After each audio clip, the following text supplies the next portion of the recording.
Selamat datang di channel Zimar Imam. Sembari mendengarkan tinggalkan like dan komentarnya bosku. Jangan lupa pasang headset kalian. Siapkan kopi dan camilan. Lupakan pahitnya kehidupan. Mari kita dengarkan sambil rebahan. Dewa Pembunuh. Bab 25. Sepanjang pagi, Qin Ming mengendarai mobil aki untuk mengunjungi area hiburan utama, sementara Sialan dan Gu Qingyi terus mendiskusikan masalah yang berhubungan dengan pekerjaan. Mendengarkan percakapan antara keduanya, Qin Ming mungkin mengetahui bahwa ada masalah keuangan yang serius di taman hiburan. Gu Qingyi curiga ada seseorang yang menggelapkan properti perusahaan dan langsung datang untuk menyelidikinya. Siang hari mereka bertiga menemukan restoran terbuka dengan lingkungan makan yang enak. Mereka menikmati pemandangan sekitar sambil makan yang sangat nyaman. Mencicit. Tiba-tiba, sebuah mobil tamasya melaju kencang, mengerem tiba-tiba, dan berhenti di luar restoran. Selain Ji Aiguo dan Qian Feng, ada 4 petugas keamanan di dalam mobil. Itu anak itu. Ji Aiguo melompat lebih dulu, menunjuk ke arah Qin Ming dengan marah, dan memerintahkan, tarik dia keluar, jangan ganggu makan orang lain. 4 personel keamanan mengerumuni dan mengepung Qin Ming dengan mata penuh semangat. Apa yang ingin kamu lakukan? Melihat pihak lain tidak baik, Sialan berdiri dan bertanya. Nona, seseorang mengeluh bahwa pria ini membahayakan keselamatan pribadi wisatawan. Mohon maafkan saya jika itu mengganggu makanan Anda. Orang kuat yang memimpin adalah Kapten Keamanan Manajer Umum Taman Hiburan harus ditangani. Untuk beberapa hal, saya secara pribadi membawa orang untuk membantu. Dia menegakkan wajahnya dan berkata kepada Qin Ming dengan serius, menurut peraturan manajemen, Anda telah membahayakan keselamatan pribadi wisatawan. Kami berhak mengeluarkan Anda dari taman hiburan. Mohon bekerja sama dan jangan biarkan kami melakukan apapun. Petik 2. Apakah saya membahayakan keselamatan wisatawan? Qin Ming mencibir, kalau begitu katakan padaku, bagaimana saya membahayakan keselamatan wisatawan? Kapten Keamanan memandang ke arah Ji Aiguo dan berkata dengan percaya diri, serangan pribadi Anda terhadap pria itu sudah merupakan kejahatan.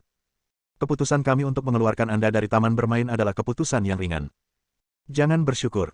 Omong kosong apa yang kamu bicarakan dengannya. Seret saja dia ke sini. Ji Aiguo mendesak dengan tidak sabar. Membawa pergi. Setelah menerima perintah dari Kapten Keamanan, 3 penjaga keamanan lainnya mengambil tindakan dan menangkap Qin Ming. Berhenti. Gu Qingyi berteriak dengan marah. Qin Ming adalah teman Sialan, dan dia tidak bisa mengabaikannya ketika sesuatu terjadi. Sudahkah kamu menyelidikinya dengan jelas? Siapa yang memberimu hak untuk mengusir orang tanpa bertanya apapun? Dia marah dan memiliki aura wanita kuat untuk mengintimidasi staf, dan ketiga penjaga keamanan itu segera berhenti. Kami telah melakukan penyelidikan dengan sangat jelas, dan Anda bukanlah pemimpin taman hiburan, jadi Anda tidak berhak menegur kami. Meskipun Gu Qingyi cantik, Kapten Keamanan tidak memberikan wajahnya apapun untuk menyenangkan Ji Aiguo. Qin Ming mencibir, jangan beritahu saya betapa telitinya Anda. Jika Anda digunakan sebagai senjata dan Anda masih terburu-buru, berhati-hatilah karena pekerjaan Anda tidak dijamin. Kamu akan diusir, dan kamu masih ingin melontarkan pernyataan sarkastik. Kamu benar-benar tidak berterima kasih. Kapten Keamanan itu kesal dan berteriak dengan tegas, mengapa kamu masih berdiri di sana? Ambil tindakan. Keempat penjaga keamanan menerkamnya lagi, dan Qin Ming juga bergerak, dia meraih pergelangan tangan, bahu, dan melemparkannya ke punggungnya sekaligus, dan penjaga keamanan diusir satu demi satu. Melihat fisik Qin Ming yang kuat, Ji Aiguo khawatir dia akan menderita kerugian jika dia mengambil tindakan, jadi dia memanggil 4 penjaga keamanan untuk membantu. Namun, dia masih meremehkan keterampilan Qin Ming. Termasuk Kapten Keamanan, tergeletak di tanah, dia terkejut. Qin Ming dengan mudah menjatuhkan 4 penjaga keamanan tanpa mengganggu pengunjung restoran atau memecahkan meja dan kursi. Dia terkesan. Kamu berani memukuli staf taman hiburan. Jangan pergi dengan mudah hari ini. Kapten Keamanan dipukuli hingga berkeping-keping. Dia merasa malu dan marah. Dia dengan enggan mengeluarkan walkie-talkie-nya dan meminta bantuan. Ayo pergi. Kali ini Gu Qingyi datang ke taman hiburan secara diam-diam dan tidak memberitahu pimpinan terkait taman hiburan tersebut. Nak, kamu menyinggung perasaanku dan memukul seseorang. Tidak mudah untuk pergi. Setelah melihat kekuatan Qin Ming dengan matanya sendiri, Ji Aiguo merasa waspada, tetapi dengan dukungan pamannya di taman bermain, dia percaya diri dan melangkah maju. Untuk menghentikannya, saya memperingatkan Anda untuk tidak membuat masalah dan mengganggunya tanpa henti, jika tidak, Anda akan bertanggung jawab atas konsekuensinya. Penjaga keamanan jelas telah diinstruksikan oleh Ji Aiguo untuk dengan sengaja membuat masalah. Qin Ming tidak perlu bersikap sopan padanya dan mengancamnya dengan tatapan tajam. Sial, aku sangat takut padamu. Ji Aiguo menunjukkan sikap arogan leluhur generasi kedua, tapi dia diam-diam mundur. Aku pernah memberitahumu bahwa pamanku adalah manajer umum taman hiburan, tetapi kamu masih berani mempermainkanku. Jika kamu tidak meminta maaf dan mengganti kerugianku, kamu tidak akan pernah meninggalkan taman hiburan. Wah, saya menyarankan Anda untuk meminta maaf di depan umum dan membayar 10.000 yuan untuk kerusakan mental. Kami dengan enggan akan membiarkan Anda pergi. Selain itu, Anda dapat menemukan seseorang yang bermartabat untuk bertanya. Saya, Qian Feng dan Ji Aiguo, Anda tidak boleh main-main dengan siapa dia, kata Qian Feng dengan sikap merendahkan. Kalian berdua, jangan terlalu menggangguku, atau saudara Qin akan menghajar kalian berdua. Kata sialan dengan marah. Terlalu banyak penindasan. Ji Aiguo tertawa terbahak-bahak, kami tidak pernah menindas orang lain, tapi kami tidak mudah diganggu. Anak ini memulai dengan membuat masalah di kepala Tai Sui, jadi jangan salahkan aku karena tidak berperasaan. Katanya, dia menunjuk dengan marah. Nak, jika kamu tidak ingin menimbulkan masalah, segera berlutut dan bersujud padaku. Ji Aiguo menjadi semakin arogan, berniat untuk menunjukkan sisi kuatnya dan membangun citra yang kuat di depan dua wanita cantik itu. Apakah orang tuamu memberitahumu bahwa memberi nasihat kepada orang lain itu berbahaya? Ji Aiguo tampak malu. Qin Ming merasa dia akan menyesal jika dia tidak menghadapinya sedikit. Putar dengan kuat. Dia telah menunjukkan belas kasihan, jika tidak, Ji Aiguo tidak akan pernah menginginkan jari ini. Ah, sakit. Ibu, tolong lepaskan. Ji Aiguo mengertakkan gigi kesakitan dan tanpa sadar menekuk pinggangnya yang angkuh. Lepaskan cakar ayammu.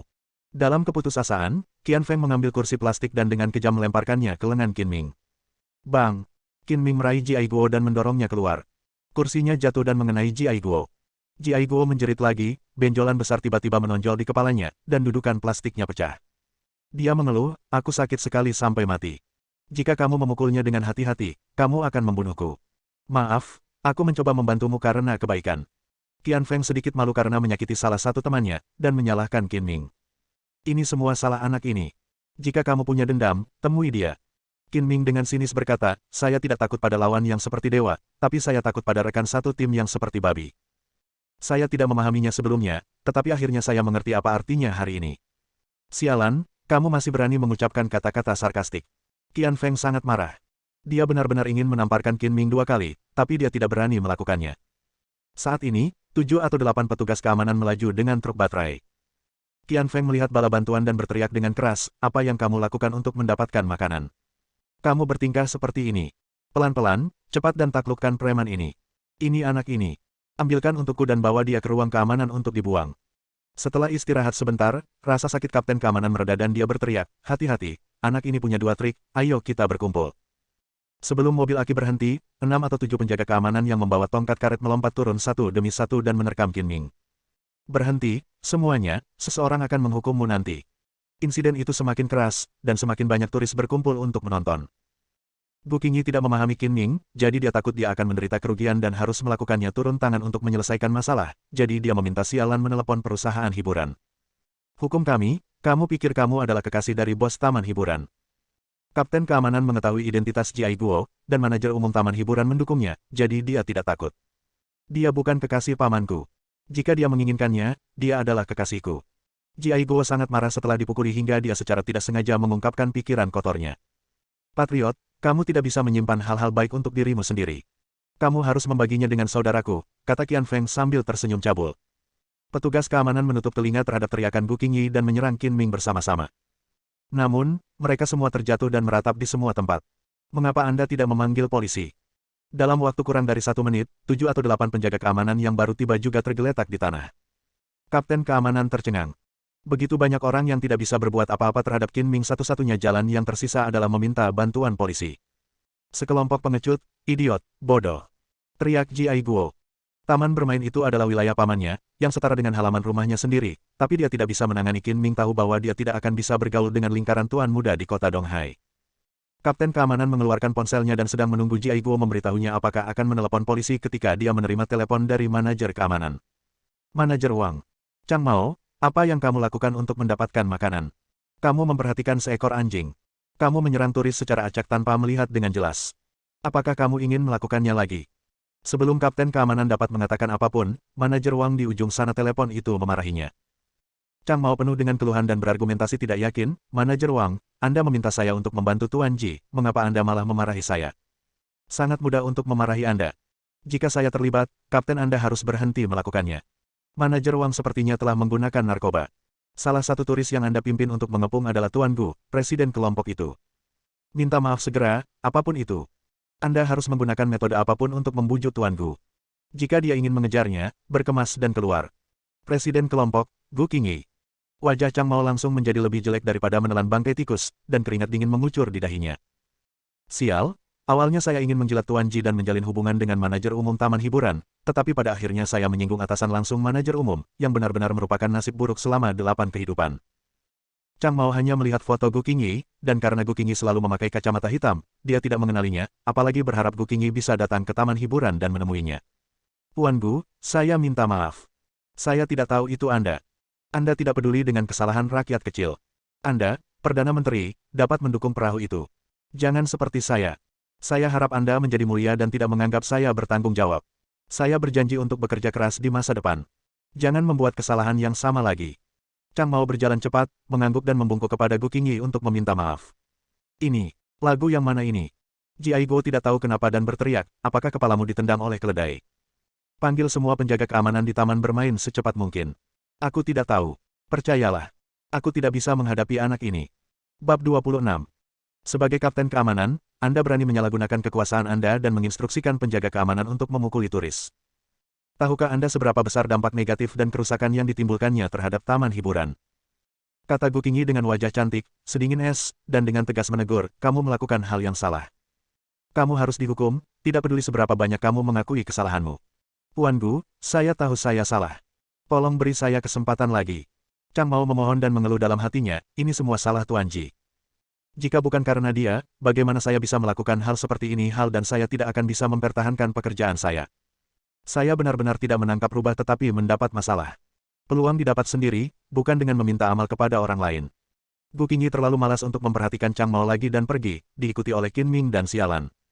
Kita tidak bisa membiarkan anak itu pergi, panggil penjaga keamanan untuk menghentikannya. Ji Aigo menahan amarahnya, menunjuk ke arah Qin Ming dan berteriak. Tuan Ji, harap tenang. Wajah Chang Mao muram dan dia berkata dengan marah, kamu telah memprovokasi orang yang seharusnya tidak kamu provokasi. Bahkan jika Tuan Pan datang, itu akan sia-sia. Apa maksudmu? Pamanku adalah yang terbesar di taman bermain. Apakah ada hal-hal yang tidak bisa dia kendalikan? Dan orang-orang yang tidak mampu aku sakiti. Ji Aigo berteriak dengan arogan. Taman hiburan itu milik industri grup Gu. Tidak peduli seberapa tinggi posisi Tuan Pan, dia tidak bisa lebih tinggi dari Presiden Grup.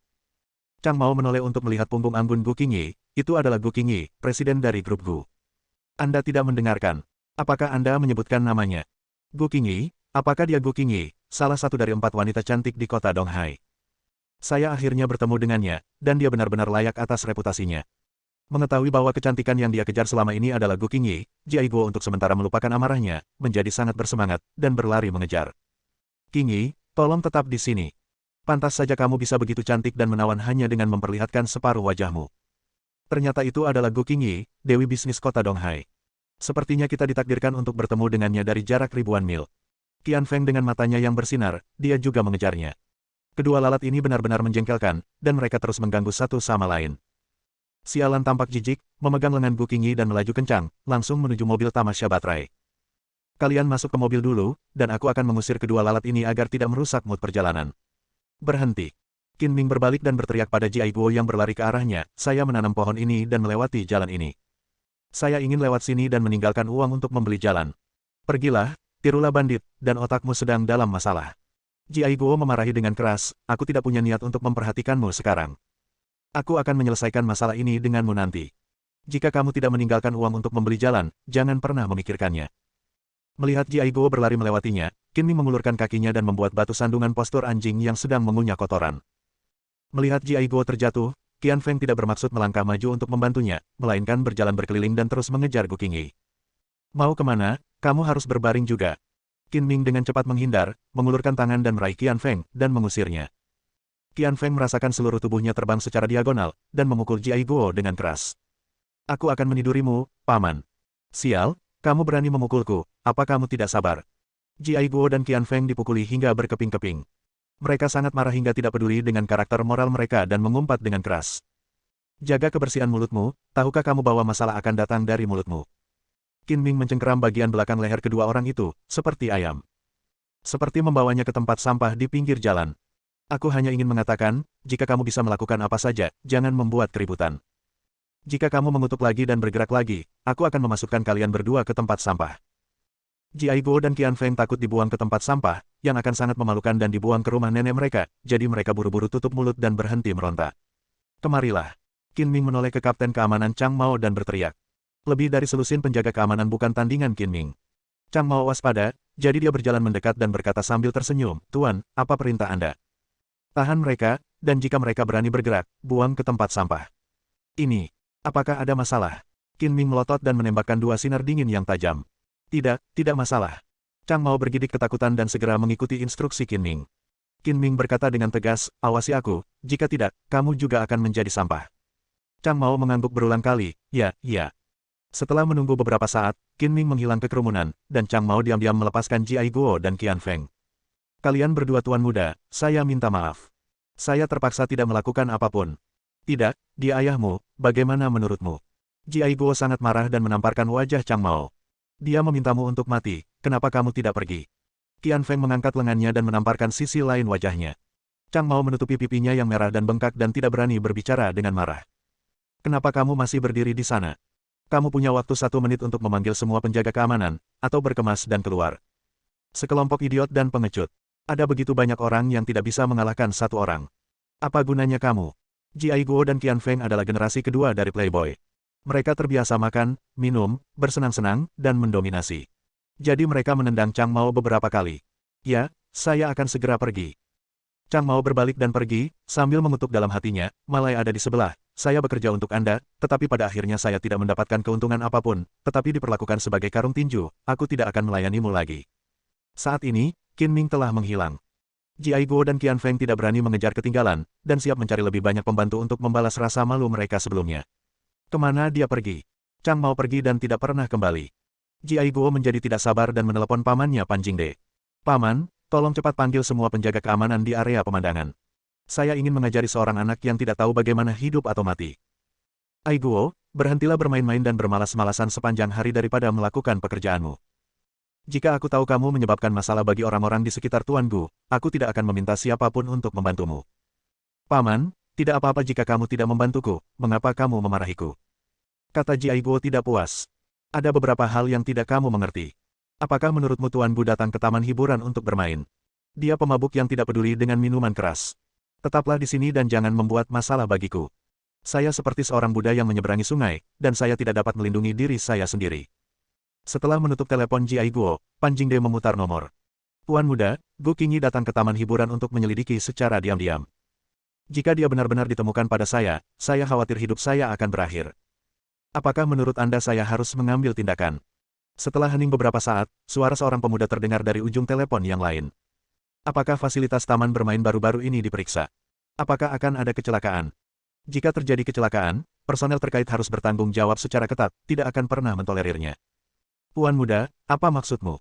Pan Jingde mendengar nada tambahan dari kata-katanya dan berbisik, "Membuat kecelakaan." Pria di ujung telepon tersenyum dingin, "Saya tidak mengatakan itu, saya akan menebusnya sendiri." "Aku mengerti." Mata Pan Jingde berkilat kejam, "Gu Qingyi, kamu memaksaku melakukan ini. Jika kamu tidak memberiku cara untuk hidup, kamu juga tidak akan punya cara untuk hidup. Selama kamu meninggal secara tak terduga, Tuan Muda Tertua akan menjadi juru mudi grup Gu. Sobat, ketika posisi saya akan dipromosikan, siapa yang akan memeriksa apakah saya telah menggelapkan properti perusahaan?" Setelah melewati sebagian besar taman hiburan dan sepenuhnya menyingkirkan Ji Guo dan Qian Feng, Sialan dan Gu Qingyi berdiri dalam antrian menunggu untuk memainkan mesin lompat dua pahlawan langit dan bumi. "Saudara Qin, ini." Melihat Qin Ming datang, Sialan melambai. "Ada begitu banyak orang." Qin Ming melirik antrian panjang turis. "Berapa lama menunggu? Mengapa Anda tidak mencari seseorang untuk menggunakan pintu belakang?" Sialan tersenyum dan berkata, "Setiap orang setara, kami tidak memiliki hak istimewa, tunggu saja. Saya sedang memikirkan kalian berdua. Nyonya tidak takut matahari." Qin Ming mengangkat bahu, "Saya tidak peduli. Kami punya payung." Sialan menjabat payung di tangannya, merasa sedikit bangga. "Bagaimana denganku? Ayo berjemur di bawah sinar matahari." Sialan mengerucutkan bibirnya dan tersenyum manis, tapi dia masih mengangkat payungnya tinggi-tinggi untuk menghalangi Qin Ming dari sinar matahari. Sesekali terdengar jeritan dan jeritan wisatawan yang menaiki mesin lompat tersebut. Kursi-kursi itu naik turun dengan kecepatan tinggi dalam sekejap, yang seru untuk disaksikan. Pelompat langit dan bumi terdiri dari dua menara kembar yang tingginya hampir 60 meter, kursinya terlempar dari bawah ke atas dengan kecepatan tinggi, mereka bergegas ke puncak menara dalam 2 atau 3 detik, lalu mendarat dengan kecepatan tinggi dari atas ke bawah. Ini bukan hal yang mendebarkan dan menakutkan, saya tidak akan pernah berani bermain tanpa keberanian tertentu. Setelah menunggu lebih dari 40 menit, akhirnya giliran Qin Ming. Aku ingin pergi ke kamar mandi. Saudara Qin, tolong bermainlah dengan Tuan Gu dulu, dan aku akan menunggu yang berikutnya." Ketika tiba gilirannya, sialan menjadi sangat gugup, jantungnya berdebar kencang, dan dia menemukan alasan untuk melarikan diri. Apakah kamu tidak takut? Canda Qin Ming. Saya tidak takut. Alasan utamanya adalah waktu tunggu yang terlalu lama. Saya ingin ke kamar mandi. Saya punya 3 kebutuhan mendesak dan saya tidak sabar menunggu. Kalau begitu aku akan pergi bersamamu, dan aku akan menunggu yang berikutnya. Gu Qingyi telah memakai kacamata hitam besar, jadi dia tidak bisa melihat ekspresi penuhnya, tapi separuh wajahnya yang terbuka sedikit. Pucat. Kamu wanita yang kuat, apakah kamu tidak terlalu takut untuk bermain? Kalian berdua tidak berani bermain, jadi mengapa harus menunggu lama dan membuang-buang waktu? Puan, Nona, tolong cepat, ada turis yang menunggu di belakang Anda. Desak seorang anggota staf dengan wajah bopeng dan penampilan jelek. Sudah terlambat untuk melarikan diri sekarang. Qin Ming terkekeh dan mendorong sialan dan Gu Qingyi ke kursi satu persatu. Sebenarnya tidak ada yang perlu ditakutkan. Begitu kamu menutup mata, kamu akan mencapai puncak, lalu kamu akan membuka mata dan turun lagi. Ayo bermain, tidak ada yang takut pada siapa. Sialan mengumpulkan keberaniannya dan duduk di kursinya. Qingyi, cepatlah juga. Gu Qingyi sangat kuat hatinya dan bahkan berani bermain dengan sialan. Tidak mau kalah, dia menggigit bibir merahnya dan duduk di sebelah sialan. Nona, silakan duduk dan bersantai. Anggota staf yang berbintik-bintik itu membungkuk dan mengenakan sabuk pengaman dan tindakan perlindungan lainnya untuk Gu Qingyi. Seringai sinis muncul di sudut mulutnya secara tidak sengaja, tetapi tidak ada yang menyadarinya. Bersambung.